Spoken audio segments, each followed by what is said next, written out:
going to go ahead and get started. Today we have the privilege of having our own Dr. Shen Lu speak to us about the 21st century digital economy and the fashion industry. He has been starting a project on 3D printing, and I originally asked him to talk about that, but it's still in the very beginning stages, so we're not really ready to have a public presentation on it. He's working on fashion apparel supply chain and what 3D printing could do to that. But today we're going to be hearing about the macro view of what digital economy or digital technology has done to the fashion industry. In case you don't know, Dr. Lu is from China, from Shanghai, and he went to school at Donghua University, where I visited once upon a time, a few years ago. And he has his bachelor's degree in international business and trade, and his master's degree in industrial economics, and his PhD from University of Missouri, but it's textile and apparel management. A little different than our title. So he came directly from Missouri to URI, and I'm really happy to have him here. What we're going to do for the summary for next time, we as a faculty in the TMD department need to assess one of the summaries. So we're going to use this one as the assessment exercise. Since it's going to touch, I'm assuming, on all aspects of your education. So what I want you to do is to not submit it in paper. You put it into the Dropbox that's on the Sakai. Very easy. You don't have to find a printer this time, which seems to be a problem occasionally. Okay, so just anytime next time before 4 p.m., put it into the Dropbox, and Johanna and I will grade it, and there'll be little yellow highlights and bracketed comments in there with the decision on check plus or check minus, and it'll go back into your Dropbox then, so you can see what we thought of it this way. They're getting progressively better, so I'm very happy about that. Good job, guys. Well, thank you very much for the kind introduction of my boss, Dr. Welters, and also my former colleagues here, Dr. Martin Wright, Jared at the back. And a lot of you, my former students in 433, my current students in 433, 333, and 432. Welcome, welcome. Well, that's a long introduction. So today I want to give you a big picture. As you know, I like to see the big picture. Because big picture can give us a more in-depth and more comprehensive understanding about the world we're living in today, the digital economy and globalization, as well as its implication for the fashion apparel industry. So actually, this is what I will cover today. Let's do a map. Okay? If I ask you not to draw a map of the US, not a map of the world, but a map of the 21st century world economy, a digital economy, think about it, what will it look like? And also in this map, where you will put the fashion industry. Okay? And also if I want to ask you to draw a map of the 21st century global apparel value chain. Okay? A lot of countries, they will be connected. Okay? What will be those countries you will put in the map? How they will be connected? And where is the United States? So I hope that after my presentation today, you will have some ideas. Different people may have different ideas. Okay? That's totally fine, because this is academics. So my view today is really an academic view. Okay? For your reference, you don't have to agree with me. There could be an argument. I totally welcome for that. First, let's start with globalization. We have in the media, in the newspaper, or in the classroom, we talk a lot about globalization. So what is globalization? Well, personally, I think that globalization is a phenomenon. Okay? It's a phenomenon you see two things that move more freely around the world. One is endowment, for example, in natural resources. Okay? And the second is production factor. For example, capital, for example, labor, technology, they can more freely move around the world, or to a certain extent, people. Like I'm Chinese now, I work in the United States. It's also movement of natural persons, a phenomenon of globalization. And what are the causes of globalization? There are a lot of factors. For example, the growth of the economy. Okay, that's why many companies want to invest in emerging markets. For example, the reduce of the trade and investment barriers, which, for example, the lower of the tariff rate, which largely allow imports to enter the border. And also technology, especially the transportation technology, which take the shipment from, for example, China to US, not take 1 year, but take probably 1 to 2 weeks. And also communication technologies, okay, like you have a factory or subsidiary in a foreign country, and then you still want to control the operation of the factory in a foreign country. You have to have distant communication. Okay, so these are the 3 major factors, and that we add more factors on this list. So let's look at some examples of globalization. Okay. Probably this is the first picture occurs to your mind. Globalization means in this country have more and more imports. 98% of the apparel consumed here are imported. But here I'm telling you, this is just a very small part of globalization. Don't miss the big picture. Don't miss the big picture. For example, U.S. also exports a lot in the 21st century, especially to those countries from where you get the apparel, like Brazil, like China. Okay? These emerging markets actually contribute like over 60 to 70% of the growth of U.S. merchandise exports. Okay? And furthermore, don't think trade is just about finished goods. Actually, according to the World Trade Organization, nowadays 60% of the world trade are components, are unfinished goods, intermediary goods. And think about why that. Supply chain. Really supply chain. Countries work together to produce one product. Okay, so if you want to produce one product jointly, like one country produces yarns, the other country produces fabrics, you will observe a large amount of trade flow of intermediary goods. And this is the case. And this is also one example, iPhone. It said it's made in China, but majority of the added value come from different countries, especially from the United States.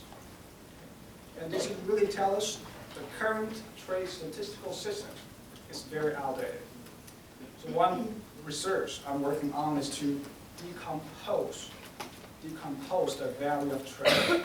I use the international input and output table, do a lot of matrix calculation, and this is what I found. The value of export of textile and apparel. I compare a lot of countries. Here are just 3 examples. The United States, China, and Vietnam. And you can look at especially like Vietnam, which is a buzzword nowadays, which enjoy a lot of fast growth of its apparel exports to the United States. However, within the value of Vietnam's apparel export, over 60% actually are products made in foreign country, which means those value of exports, like textile imports, contained in Vietnam's apparel exports, actually made in a foreign country. The same thing for China. Probably a little smaller percentage, 30%, right, are imported from foreign countries. The same thing for the U.S. Right? And this phenomenon can be explained, like, for example, U.S. export fiber to China and made it into yarn. And China further export this yarn to Vietnam. And Vietnam made it into fabrics, okay, and finished apparel. And they re-export it to the U.S. So in today's world, in the 21st century, you will see such a much more complicated and much more network pattern of trade, rather than just simply import and export. and this is the 21st century world economy and the globalization. And more than that, don't think trade is just about the physical merchandise. Trade can also be service. And actually, the U.S. economy is a service-based economy. Okay, for example, here shows the value of U.S. trade, export of service and import of service. Both are enjoying much faster growth than the merchandise trade. And what trade and service could look like, or what kind of companies are importing and exporting service. I think these are the companies you really know well about. For example, FedEx, like logistics, UPS, like financial service, Bank of America, Citibank, professional service, some law firms, consulting firms, like Goldman Sachs, or even education, like URI, like those international students who study here actually is counted as the U.S. export of education. U.S. export of education. And also trade, okay, especially trade in service, also well leads to investment. And in the 21st century, the relations of investment and trade are becoming even more connected, interconnected. In old days, probably there's a different or parallel format of entering the foreign markets, but nowadays they become more complementary to each other. For example, the U.S. export of foreign of capital, like U.S. company like that, they open stores in a foreign country. This means the U.S. foreign investment in a foreign country. Like this time, I visited Russia, and I'm very surprised to see Dunkin' Donuts also have a store there in Moscow. And also U.S. we receive a lot of foreign capital in the textile and apparel industry. The inflow of capital, inflow of investment. For example, like Uniqlo, okay, the Japanese apparel retailer, they opened their flagship store in New York. It's Japanese who bring capital to the U.S. and open store.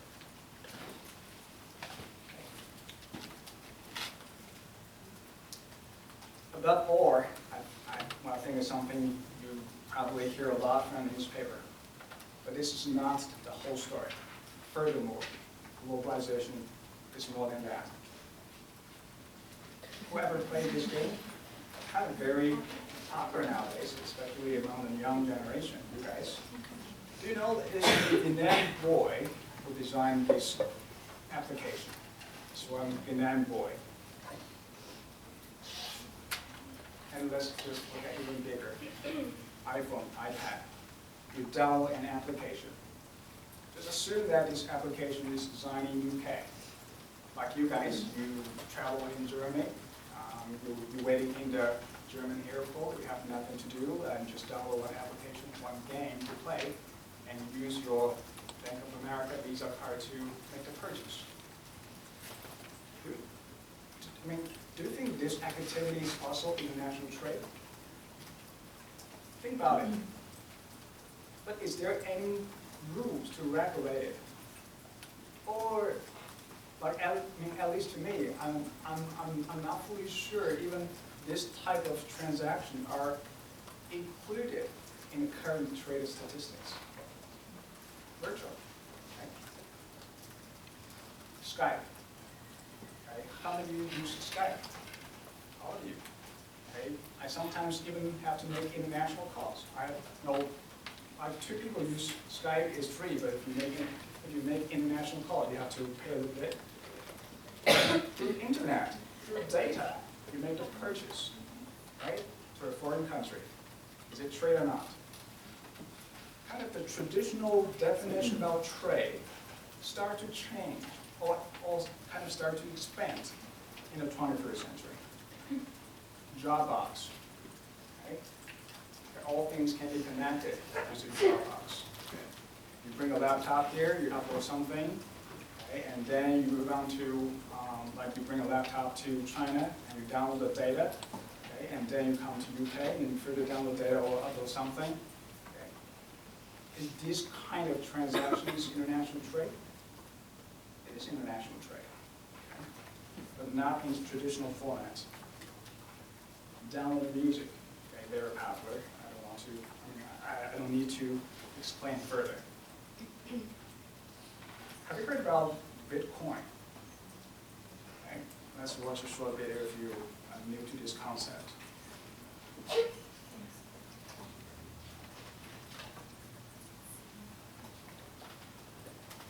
Just as the US has the dollar, Japan has the yen, and the UK has the pound, the internet has the Bitcoin. Bitcoin is digital money used directly between people anywhere in the world to buy online goods and services. To get started, download the Bitcoin wallet. Like a real wallet, it stores your Bitcoins and is used to send and receive payments using unique addresses. Anytime a transaction is made between Bitcoin users, it's recorded on a publicly shared log called the blockchain. These transactions are checked and confirmed by miners. Miners are essentially people with powerful computers who, in exchange for newly created Bitcoins, use Bitcoin software to verify that transactions are correct. With thousands of miners contributing, transactions run smoothly, and the network is constantly secure. Thanks to miners and Bitcoin's large network, no coin can be reproduced or double spent. Cryptography is used to make it impossible for anyone to spend funds from another user's wallet, and can be used to encrypt a wallet so that it can't be used without a password. This type of security is also used for credit card transactions and electronic bank transfers. There is no company or central bank controlling Bitcoin, so it cannot be inflated like the dollar. In fact, the embedded code has been preset so that only 21 million Bitcoins will ever be in circulation. To ensure a steady rate of distribution, Bitcoin production was modeled after gold mining. Just like mining for gold grows increasingly difficult over time, so does creating new Bitcoins. Right now, 25 Bitcoins are generated every 10 minutes. This rate will halve every 4 years until the final Bitcoins are created in 2140. And no central bank can add trillions more to the system for their own advantage and destroy its value. One way to get Bitcoins is by mining them. But since that requires specialized equipment and time, most of us buy them. Several exchanges exist online where you can buy Bitcoins and cash out your Bitcoins for major currencies. There are currently 50,000 Bitcoin transactions per day. Over 1,000 online stores accept them as payment, and the Bitcoin market has exploded from $50 million to $1.2 billion in only a year. And these numbers are growing. For more great articles, videos, and commentary from top economic minds, visit dailyreckoning.com. Simply sign up and